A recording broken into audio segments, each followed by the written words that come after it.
Hi, welcome for the last installment topic. I don't know if we're going to finish class today, so there could be a part 2. Just so you guys know, there could be a part 2. But this is the last topic that we're going to get into. So this is the 34th class of Shem and Aver. There may be a 35th. We'll see how it goes. But in any case, this is the last we're going to talk about before switching gears to the near future. What we're going to be talking about in the future, just so you know, is Noahides and Shabbos. And we're going to move from the Torah of Shem into the Torah of Noah. And the Torah of Noah, I've been getting into, preparing for this. Very fascinating stuff. Just so you know, this is really, really, really high caliber stuff. And it complements Shem perfectly. So I think we did good. And again, Noahide and Shabbos. Noah is the father of Shabbos. All the Kabbalistic sources clearly say Noah is Shabbos. Just as a point blank statement. So we're gonna have a nice set of circumstances to deal with Noahides, Shabbos, and Noah. With that said, this is our 34th class, going into the end of the topic, and we're going to talk about 30 additional commandments given to the Noahide.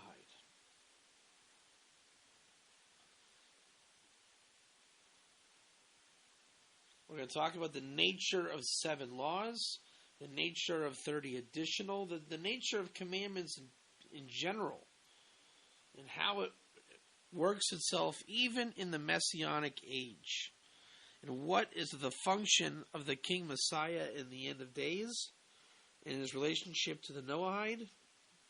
All these topics we're going to cover. Let's go ahead and start. The first source that we talk about, the nature of Noahides and commandments, is in the tractate of the Talmud called Chulin, which is the tractate that is used to learn, the laws of basically of kosher food, in the most general sense. But also in that tractate, as we know, there's in every tractate of the Talmud, there's a Gadata and there's halacha. There's law and there's the non-law, which I wouldn't call it legends, or just call it non-law discussions. Stories and things to learn from, facts. It's loosely related to Midrash, if anybody is familiar with Midrash, and how you it's like offbeat Torah. I think that's the best way to call it, offbeat Torah. And a Torah that doesn't sound archaic. Let's call it that. So let's go. Here we are in Chulin, page 92a. I'll go ahead and read the English, and then I'm going to translate literally from the text. I want you to hear the loose English, and I want you to hear the literal.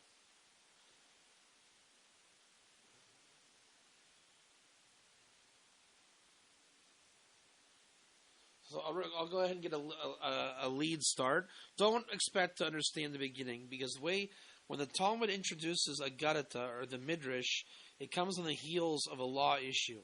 So loosen your mind. Don't expect to understand what I'm saying at first, but allow yourself to ease into the topic, because that's how the Talmud works. Okay? So I brought her to me for 15 pieces of silver, and a homer of barley, and a half homer of barley.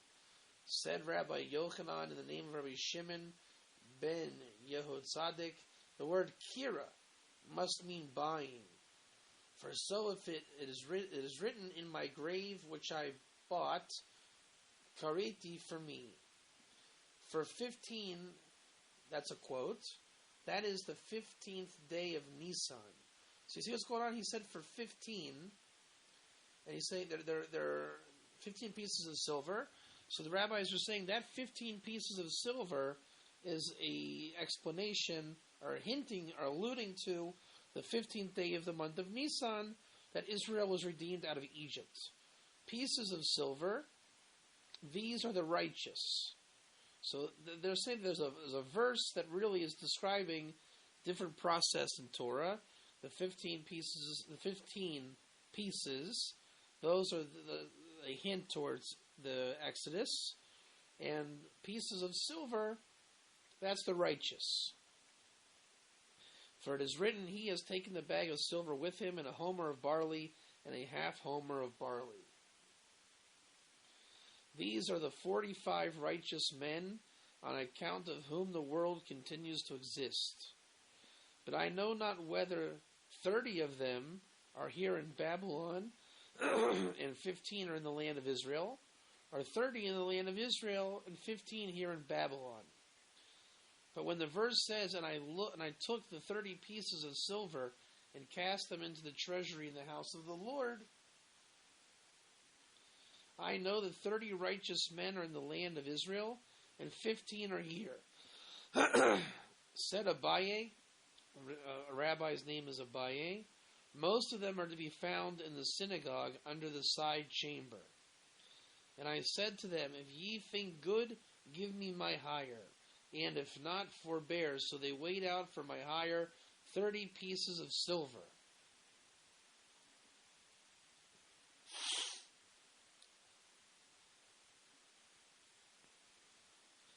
This is coming from, I believe, the prophet of Zechariah, in conjunction to the verse above about the 15th of Nisan and the 45 righteous. Said Rav Yehuda. Remember, we're breaking down the verse. We're breaking down the verse to look at the components. So Rav Yehuda says, right? Remember, we just got done saying 30 pieces of silver. These are the 30 righteous men among the nations of the world, by whose virtue the nations of the world continue to exist. Ula said, these are the 30 commandments which the sons of Noah took upon themselves, but they observed only 3 of them. Okay, there you have it. Now that's the English, just to get you familiar. Let's go inside the Hebrew. Rav Yehuda says, these are the 30 righteous of the nations.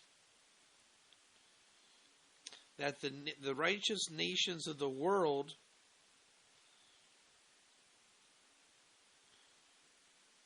take upon themselves 30 laws.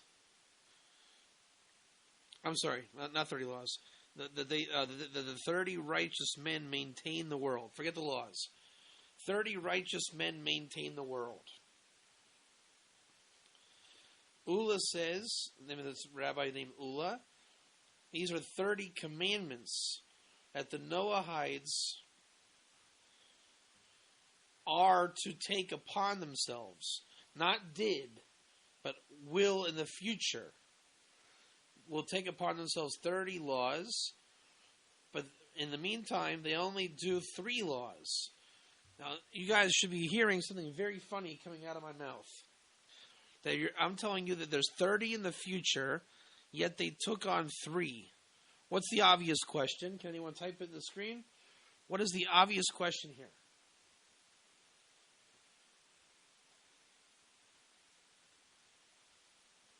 Anybody know that? What 3 is obvious? But how about asking, whatever happened to the 7 laws of Noah? Whatever happened to the 7 laws of Noah? We're talking about 30, and then they go down to 3, but there's no 7. So this is a major thing here. So it says that there's 30 in the future, but they only do 3 now. So it sounds like the world is built in a fallen state where there's not 7 laws of Noah. Now this is a very easy way to answer this. Remember what we've been saying from our Zohar classes. There are the Toldos Noach, and there are the B'nai Noach. So the B'nai Noach are the people of the world. No matter what caliber you are a Noah, a B'nai Noach. I'm not using the word Noahide.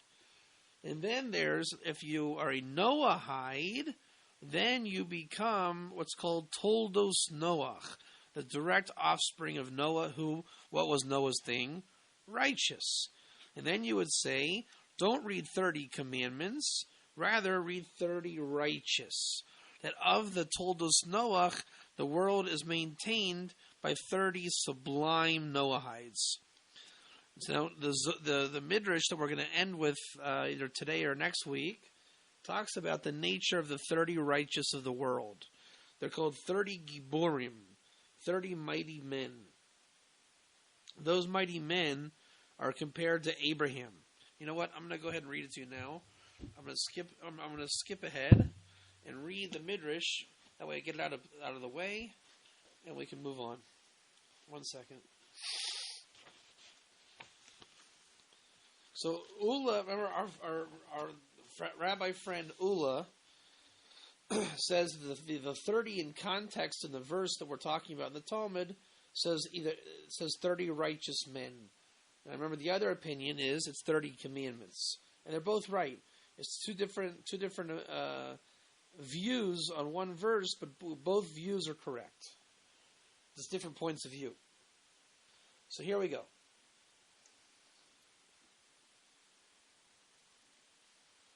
This is the Midrash Rabbah, Parsha Vayechi.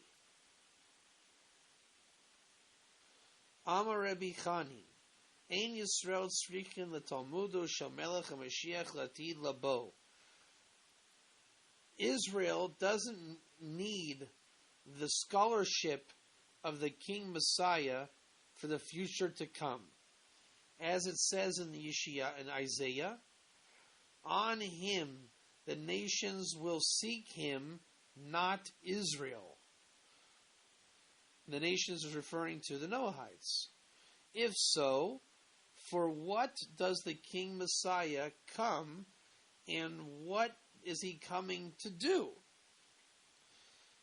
To bring in the exiles of Israel. And it sounds like that has a double entendre. It could be the Jewish exiles and those that latch on to Israel, the Noahide. If so, for what does Melech Mashiach bring in the Israels? And to give to them 30 commandments. Now, you see that it's talking, give them 30 commandments. That's obviously talking about the Noahide. So the Noahide is considered an exile. So when we talk about the Messiah bringing in the exiles, it's assumed that the Jews have their own free ability to come and go to Israel as they please. And we see the formation of the state actually allows that. But it's the Noahide that's considered an exile that needs to be brought back into the wings of Torah. And he gives to them 30 commandments so that they can come back inside. In any case, it says, and say to them if it's good in their eyes. Rav says these are the 30 mighty men.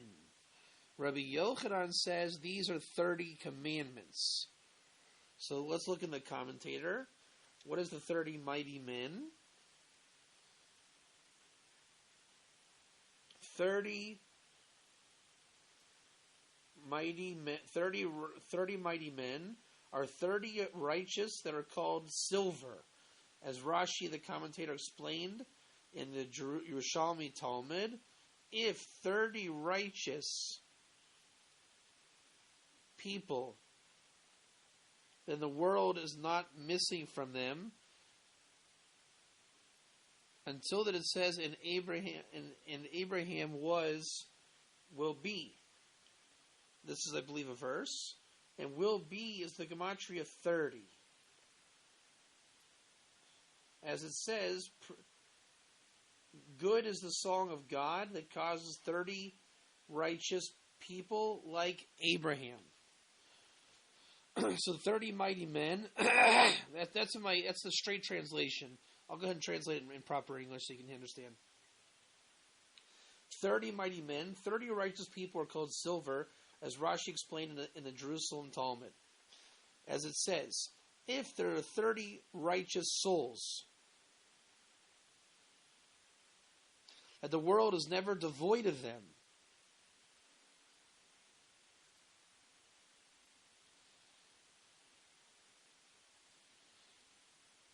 As it says by Abraham, Abraham was and will be. And will be is the gematria numerical value of 30. So Abraham was on this level of 30 righteous men.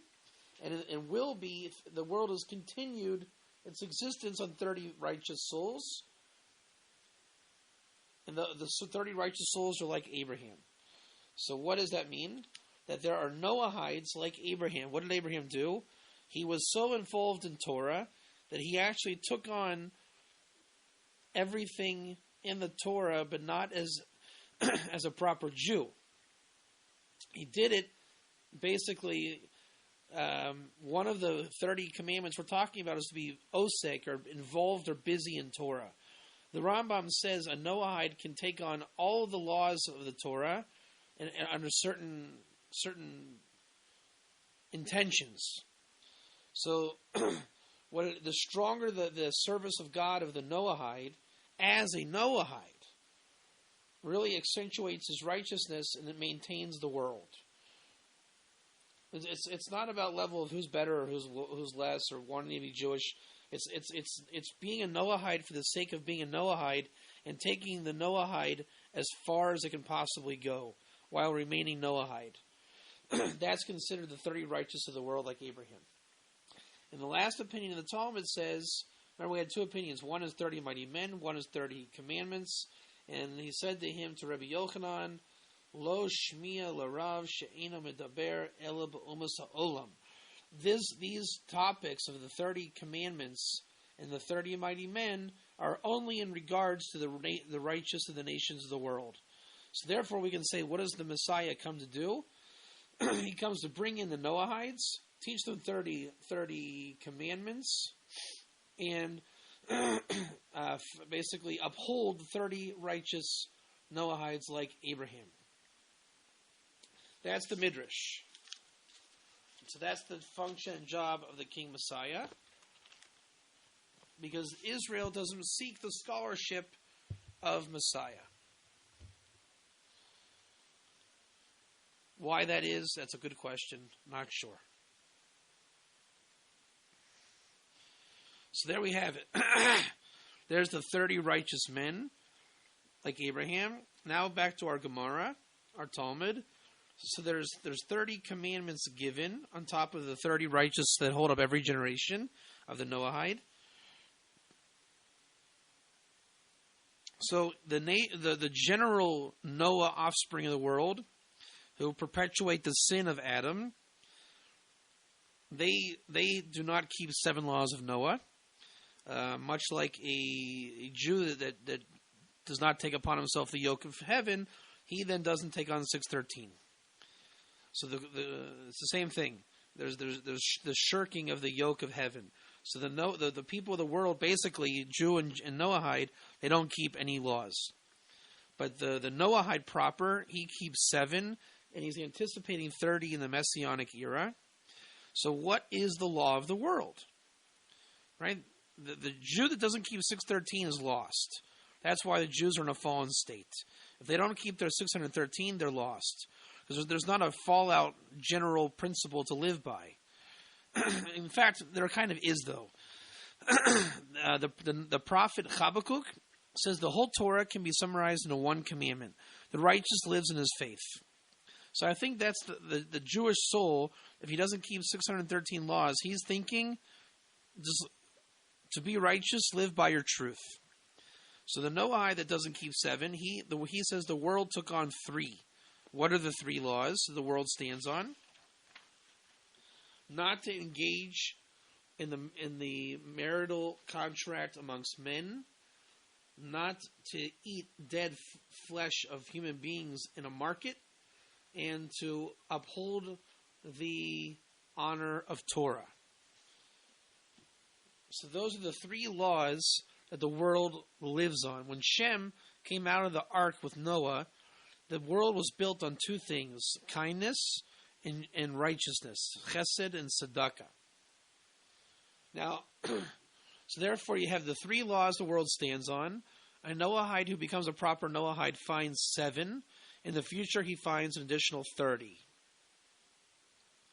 And as we said, that by a Noahide in the form of Jethro would find mikvah and milah, circumcision, ritual bath, and offering. And this is akin to the Ten Commandments. So therefore the 10 Commandments would become ins. There's always a way of deriving more. So essentially the Noahide would find himself in the following. He would have 30 commandments on top of 7. That's 37. The 10 commandments themselves would become activated. So that becomes 47.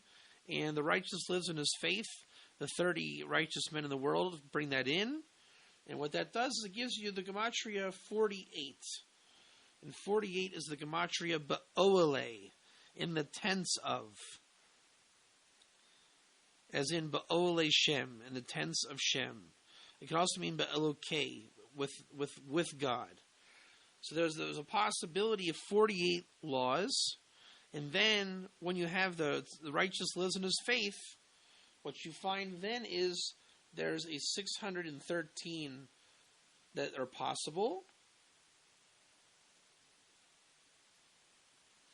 And then when you have 613 and 48, it gives you the value 661, which is the gematria of the name Esther, as in Esther, the queen in Purim, and it's the hint of Hashem saying, "I will hide." So how do we get Hashem to stop hiding? Meaning, when the redemption comes and all the commandments are given, there's no more hiding. Meaning that God's will is revealed in creation. Now, with that said, there's a problem here. The problem is, why are we saying that the world is built on those 3 principles? Not to have same-sex marriages, not to eat the dead flesh of people in the market, and to uphold the Torah. Because this sounds kind of savage. So what's the deeper message in the Talmud? It doesn't go out from its literal meaning. You have to have boundaries. So there's not not to go so far this way or that way. But the real point is, what do you think about marriage contracts amongst the genders?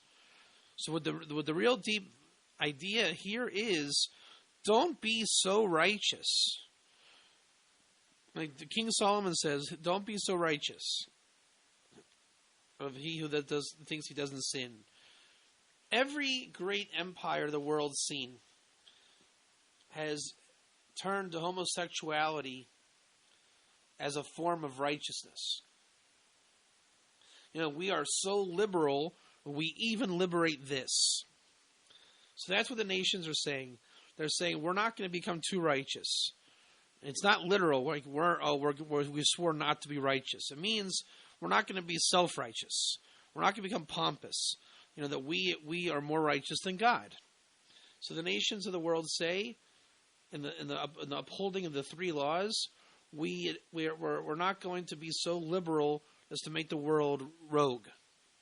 And then there's to say the dead flesh in the market. But we're also not going to be so evil. So we're not going to be so righteous. We're not going to be so evil as to eat our own flesh. What does it mean? It means that there's a middle way. There's going to be some righteousness. There's going to be some people that are not righteous. But we're not going to be so evil that the society goes to nothing. And we're not going to be so righteous that society also goes to nothing. That if you live by those 2 codes of law, not to go so far either direction, it creates kind of a median existence, to a natural guideline, and the governing body between the 2 is the honoring of Torah. So the Torah will go through exile, and then the world will take Torah principles that are adaptable to a median society, and what you have is a middle of the road world that really gives everybody the chance to go from being a B'nai Noah, of the offspring of Noah in the world, to really elevating his status between him and God to become a 7 laws Noahide, Toldos Noach. And I think that's really the point, because if you put righteousness on the world, it might bring judgment to the world if they don't uphold. But they can't go totally lawless either. So I think what it's doing is it's giving you a benchmark of the world to be on a certain existence, and it allows for anybody who wants to really progress in relationship to God, then he can find the 7 laws of Noah that the nations of the world did not accept upon themselves, and I think the nations of the world are saying it's fine, it's acceptable. We promote it. We just can't put it on everybody because some people don't want it. There is free will, but the world has to be held up anyways. So these 3 conditions: we won't be too wicked, we won't be too righteous, we'll be in the middle, and that's all for the sake of the Torah. It gives the ultimate mitzvah here. The ultimate commandment is honoring the Torah. So what is the real essence of the world? It is to honor the Torah. That's what holds up the world.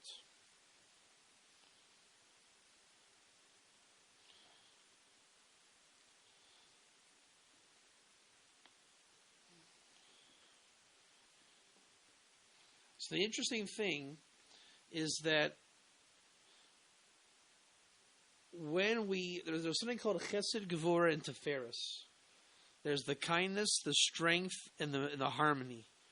So, there's a rabbi from the year 1740. He said, his name is the Baal Shem Tov.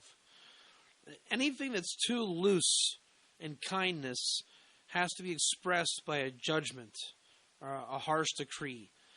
So this is why you say marital contract is loose, and you govern it by going strict.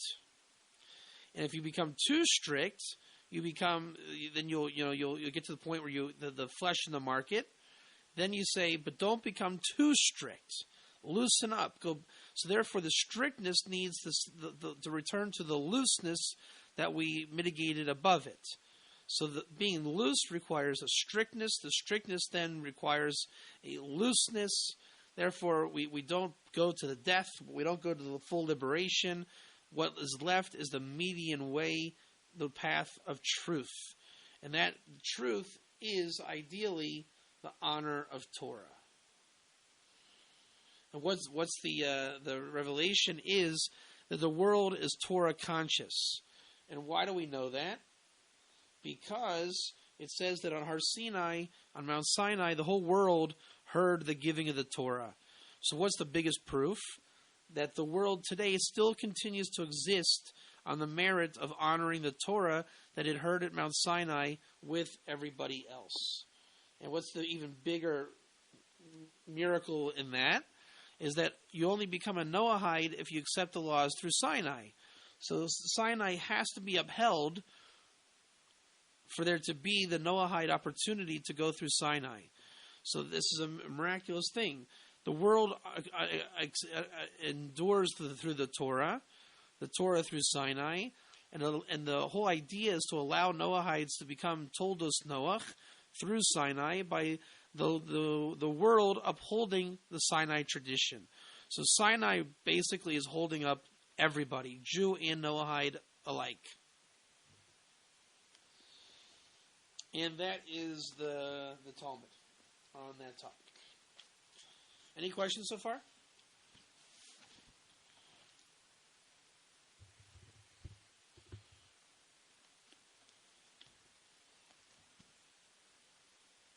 Now we're getting into the fun part.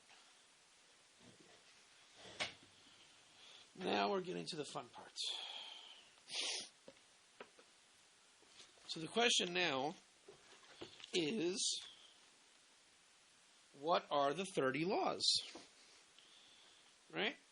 So what we've done so far is we've explained the Messianic era, the nature of the laws and how it pertains today, what the options in the future are, how the world works.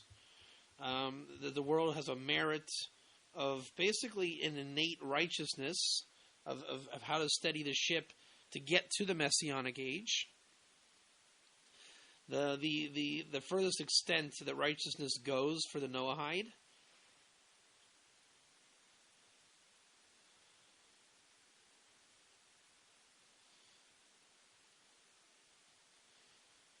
But I want it to be clear, when we mentioned the 30 righteous of the world, we said like Abraham.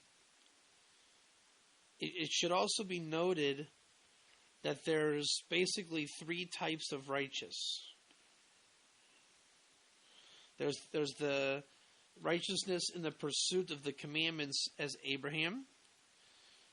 There's righteous to be what's called a tzaddik yesod olam, when you're the only righteous in your place of existence, to be like Noah. Let's say you're in an area where there's no one righteous around you. Therefore, you have an inclination to be like Noah. And Shem. Shem is the ultimate level of righteous. He's the Torah says he's the most righteous that basically is. So I think the goal is to reach the righteousness of Shem, and there's 2 ways of doing that: through the commandments of Abraham, or through the unity of yourself in a non-holy locale like Noah. And I think the idea would be that the world should be filled with Torah and Torah study. So ideally, there shouldn't be another Noah, because the world shouldn't be destroyed. The world should be filled with the laws of Noah. So therefore, the whole idea of saving the world in the Messianic era, it'll be saved. So that's why the righteousness of Noah is a one-time thing in history, much like Mount Sinai. So therefore, the righteousness will be as Abraham, who was on the side of a Noahide. And how it works with Shem, I think Shem is the ultimate level of righteousness that there is. The Torah calls him a tzaddik shalem v'kasher, a perfect tzaddik who's kosher, meaning he's it. He's the guy. But so why they chose 30 that like Abraham and not Shem? I'm sure there's a lot of ways to explain it. Probably because Abraham leads to the righteousness of Shem. But if you say just to be like Shem, so people won't get there. So Abraham, I think, is the path to really understanding the righteousness of Shem.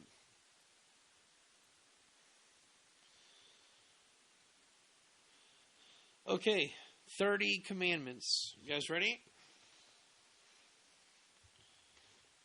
Go ahead and read this straight from there. This is coming from a book called the Ein Yaakov, the Eye of Jacob.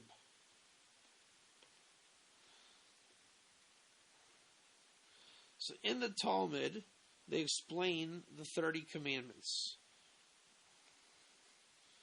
There's 7 laws of Noah.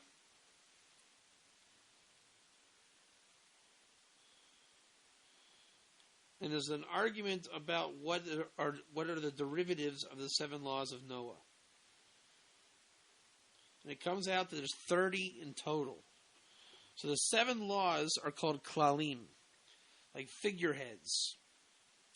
Everyone obviously knows the 7 laws of Noah. Idolatry, adultery, murder, Hashem, stealing, courts, live limb. So keep a tally here. Everybody should keep a tally. That's 7 laws of Noah. Ready? So we have 7 laws. Now, what is the first figurehead?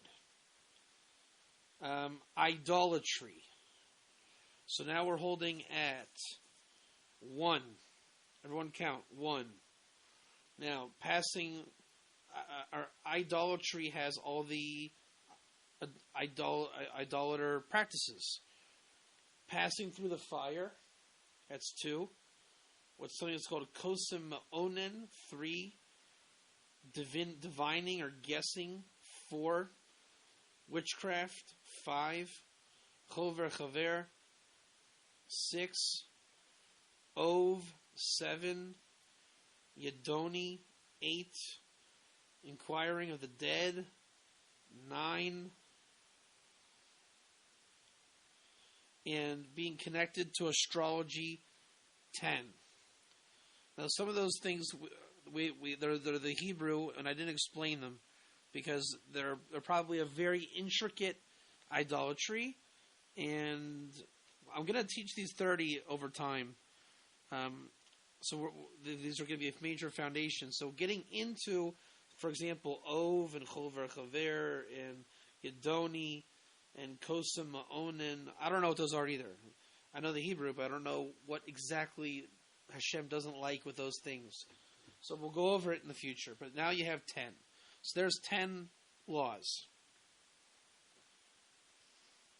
Second figurehead,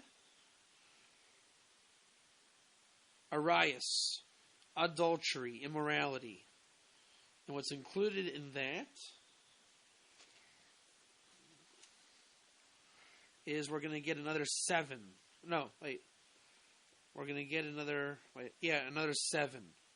So, adultery is 1. Fruitful and multiply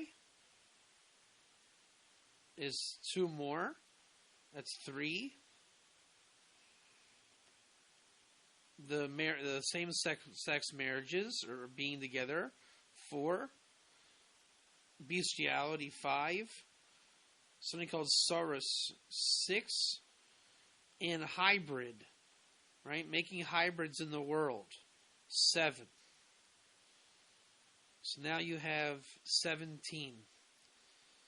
Murder, 18. And the pursuit of the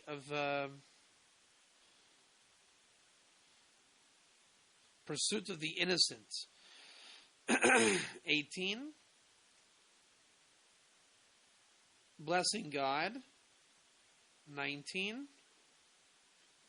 Correct me if I'm off of my count. Keep counting at home.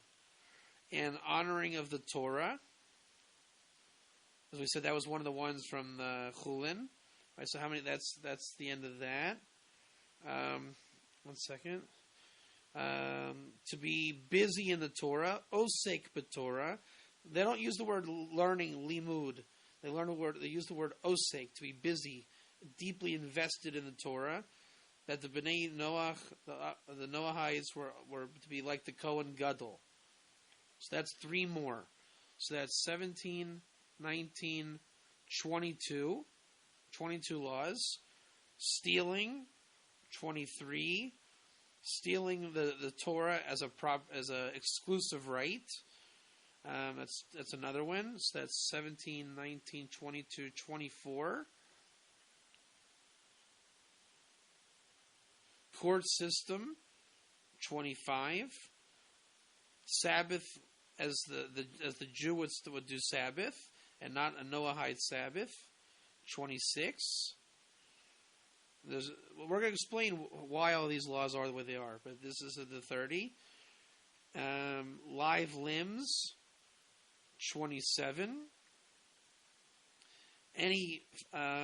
Anything that's alive, like eating like alive, anything that can be eaten alive is forbidden. Eating anything that's found to be naturally dead on its own, and the flesh of a person, brings you to 30. So there you have 7 laws of Noah, 30 additional laws. Then what you have is now that you're in the Torah, now you have the 30 of the righteous, like Abraham, that can culminate into a Shem or Noah figure to the furthest extent as an opportunity. Then there's the Noahide at Sinai, which is a derivative of the Noahide in the world. The world keeps 3. So but what we're doing is showing the numbers are relevant. Don't keep track of a number because there's a million ways of cutting this up in a number. It's the principles. I'll explain in a minute. So there's the 10 commandments, with the 7 that are identical with the Noahide commandments, and the 3 that we learned from Jethro: ritual bath, offering, and circumcision. The righteous lives in his truth and honoring the Torah. Those are the other ones. So what you have is you have 30 additional laws, 7 laws of Noah, 10 commandments, 1 commandment that comprises the whole Torah, the 3 laws that the world maintains. That seems to be everything. So let's just do a count. I know I said not to do a count, but let's see. 37, meaning the 30 extra, 7 laws of Noah, 10 commandments, 3 of the world, 1 general in 613 for pursuit of righteousness. 10, 4, 1, 4, 5, 6. Gives you 664. So there's at least 664 things for a Noahide to do. And if you don't get into the righteousness of Abraham, because remember, Shem knew all that was into the mitzvahs also. He was into all the commandments. So Shem gave it over to Abraham. So if you don't do that, how many are there? So there's 51 laws, apparently. There's at least 51 laws.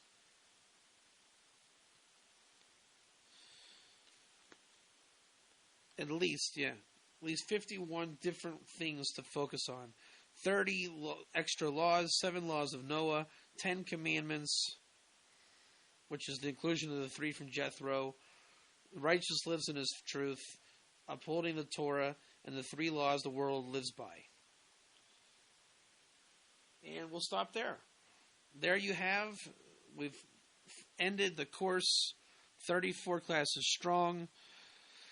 Righteousness of Shem, Noah, and what comes out of it from the Torah, what is Abraham in terms of the Noahide, basically how Judaism started from Sinai, how Sinai was everything. If you guys want, I think I want to do this. I want to go into, in the classes to come, an explanation into the 30 additional laws, basically all the laws, including the 10 Commandments, including everything, all the laws that are new, that are an expansive expression to the 7 laws of Noah. My goal is to explain these laws over and make them well known. Because as we said, the idolatry laws, some of them are very hard to understand, and some of the laws are very interesting. Some are simple. And these giving of the extra laws, you should know, are the flexing of the Torah of the Noahide, basically to be infinite. To take on from what we said 51 laws or 664 laws, it makes the Torah basically in the realm of the infinite. So when the Noahide is osake, when he's involved in the Torah on this level, he finds that the whole Torah is relevant to him. So there's almost no place in Torah he can't go. That's why the Abraham righteousness is given over to the Noahide, as he now has a real portion of Torah that will encounter him basically for the rest of his life and through the whole entire world to come. Because the Noahide has the world to come. So there has to be a Torah study, a Torah observance, a Torah affiliation, and these laws grant the Noahide his eternal portion. That's all for this week. It was a little short to this week. We ended a lot sooner than I would have thought. There was a portion of the Rambam I didn't go over about where a Noahide can go and where he can't go, but I'll give that over when we go into the discourse of the 30 laws. That's all for this week. Have a great week. Enjoy the 34 classes, and stay tuned for the discourse of the 30 mitzvahs in depth, Noahide Shabbos, and the Torah of Noah. Thank you very much. I'm Rabbi Katz at NoahideNations.com.